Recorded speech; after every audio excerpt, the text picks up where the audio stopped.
Rynek motocykli Adventure w Polsce rozwija się w zawrotnym tempie, ale to segment 400-650 cm3 rośnie dziś najszybciej.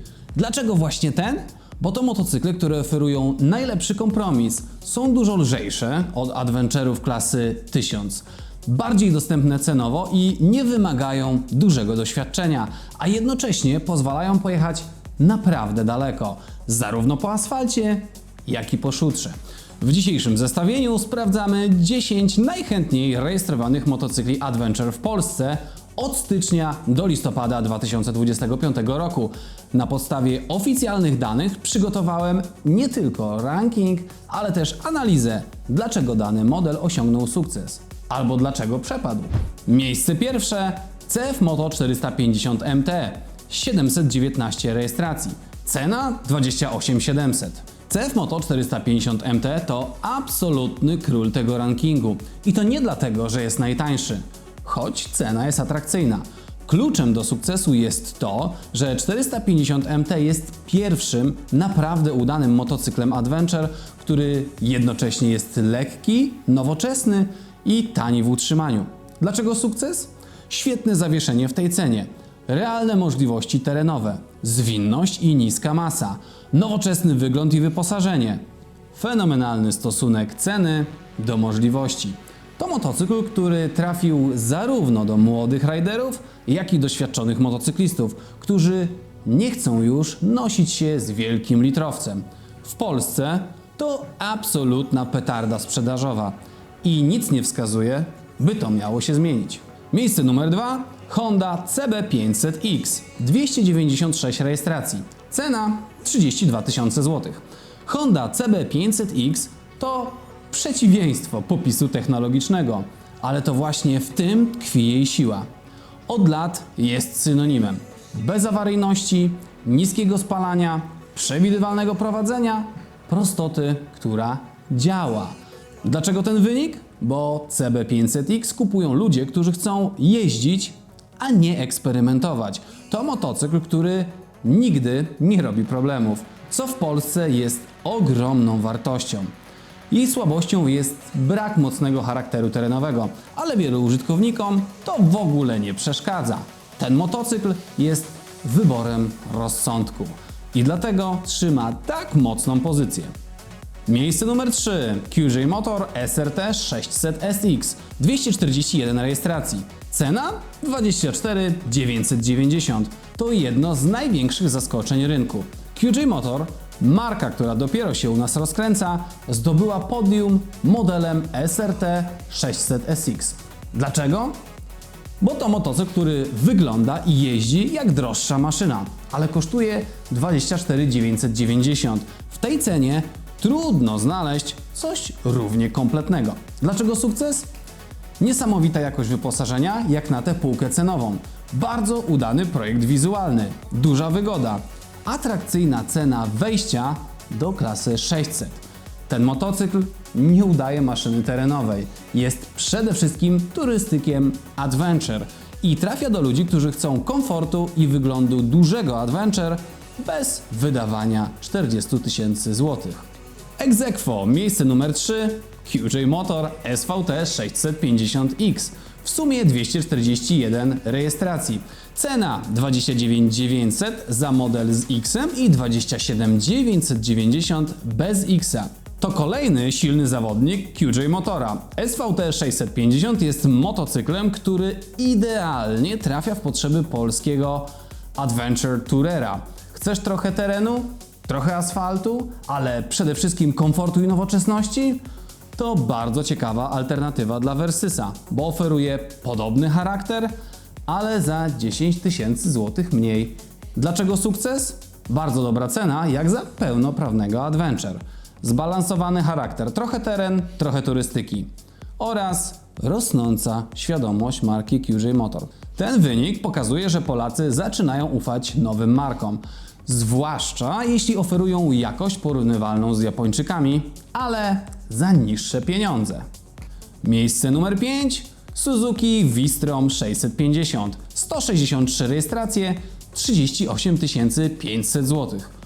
Tu mamy legendę, której nikomu nie trzeba przedstawiać. V-Strom 650 to najbardziej niezniszczalny motocykl w tym zestawieniu, produkowany bez wielkich zmian przez 20 kilka lat.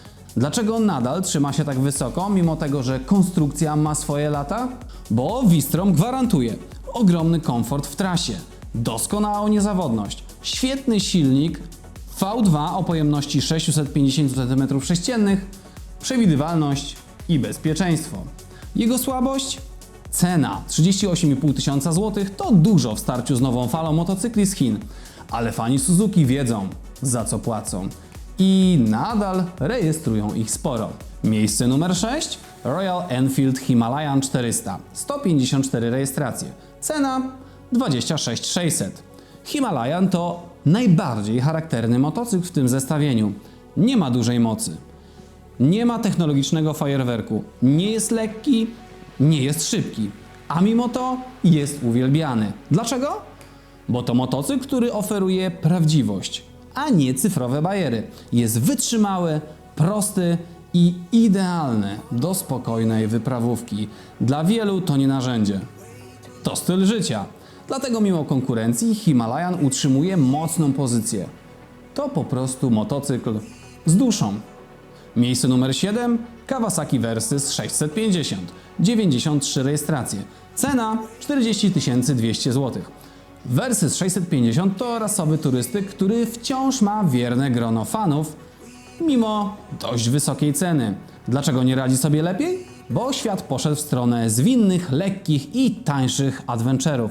Versys jest wspaniały, ale raczej asfaltowy, raczej klasyczny i przede wszystkim dość drogi. Dlaczego nie porażka? Bo 93 sztuki świadczą o tym, że mimo konkurencji Versys ma status motocykla premium w tym segmencie. Miejsce numer 8 Watch 625 DSX, cena 35 990 zł.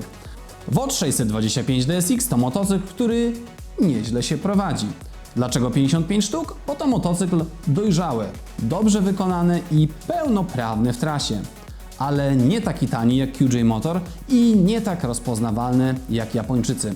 To solidny wynik, ale niespektakularny i dobrze oddaje jego pozycję rynkową. Miejsce numer 9 Watch 525 DSX, 52 rejestracje, cena od 29 990 zł. To lżejszy i tańszy brat modelu 625, idealny dla początkujących i tych, którzy chcą wjechać w segment adventure bez straszenia siebie masą i ceną. Dlaczego sukces umiarkowany? Świetna cena, kufry w standardzie, bardzo dobry pierwszy krok w stronę adventure. Dlaczego nie wyżej? Bo Polacy coraz częściej wybierają albo bardzo lekkie 450 500 albo mocniejsze 600 700. Klasa 500 jest dziś trochę pomiędzy. Miejsce numer 10 Kowe 450 Rally, 36 sztuk od 38 900 zł. Kowe nie idzie na kompromisy, tu nie ma udawanego adventure. Mamy pełnowymiarowe zawieszenie rodem z rajdów cross country, wysoki prześwit, geometrię do szybkiego offroadu oraz masę, która pozwala latać po szutrze, a nie tylko się po nim turlać. To sprzęt stworzony do jazdy, nie do pozowania. To motocykl dla osób, które naprawdę chcą jeździć w terenie, które lubią prędkość na szutrze, które marzą o rajdach amatorskich i chcą mieć sprzęt z pazurem. Dlaczego nie jest masowym bestsellerem? To motocykl specyficzny. Nie jest wygodny jak klasyczny adventure.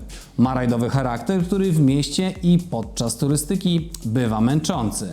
Nie każdy chce jeździć tak agresywnie, jak ten motocykl zachęca. I to jest właśnie top 10 najchętniej wybieranych motocykli adventure między 400 a 650 cm3 w Polsce. Widać wyraźnie, że rynek zmienia się dynamicznie. Modele z Chin rosną w siłę dzięki znakomitej relacji ceny do jakości. Honda i Suzuki trzymają się na rynku dzięki renomie i niezawodności. Royal Enfield trafia do ludzi z klimatem. A CF Moto całkowicie dominuje segment dzięki 450 MT. To zestawienie pokazuje jedno. Nie trzeba litra, żeby mieć ogromną frajdę i zrobić wielką wyprawę. Jeśli interesują Cię inne kategorie czy segmenty, to znajdziesz je na naszym kanale wśród innych filmów. Do zobaczenia w następnym materiale.